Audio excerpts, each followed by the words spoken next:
Bat దొంగతనం కోసం వెళ్ళాడు.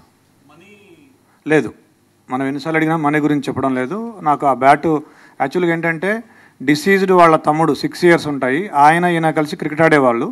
ఆ బ్యాట్ ఈయనకి బాగా నచ్చింది, స్ట్రోక్ బాగా ఉంది, నాకు బాగా నచ్చింది, నాకు ఇవ్వు నేను కూడా ఆడతా అంటే ఇచ్చేవాడు కదా పిల్లవాడు.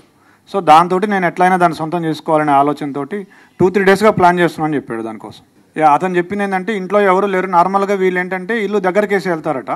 సో అట్లానే ఇంటి బోల్ట్ దగ్గరికి పెట్టి ఉంటారు, ఆ దగ్గరికి వేసి ఉంటారని చెప్పేసి వెళ్ళాడు. సడన్గా పాప ఉంది, పాప ఉన్నా కానీ పాప అప్పుడు టీవీ చూస్తుంది, ఇతను వెనక నుంచి వెళ్ళాడు. అంటే అటువైపు తిరిగి చూస్తుంటే ఆ పాప వెనక నుంచి ఒకటే డోర్ ఉంది, వెనక నుంచి అంటే అదే డోరు, ఆ అమ్మాయి అటు తిరిగి ఉంది. ఇట్లా వెళ్ళి ఆ కిచెన్లో ఉంది బ్యాట్ తీసుకొస్తుంటే అప్పుడు ఆ అలికిడికి పాప చూసి దొంగ అని అరిచింది.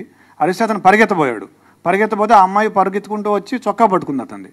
పట్టుకుంటే ఆ కోపంలో తోసేస్తే మంచం మీద పడింది. మంచం మీద పడ్డాక కళ్ళు మూసుకొని విచక్షణ రహితంగా పొడి చేశాను చెప్పాడు.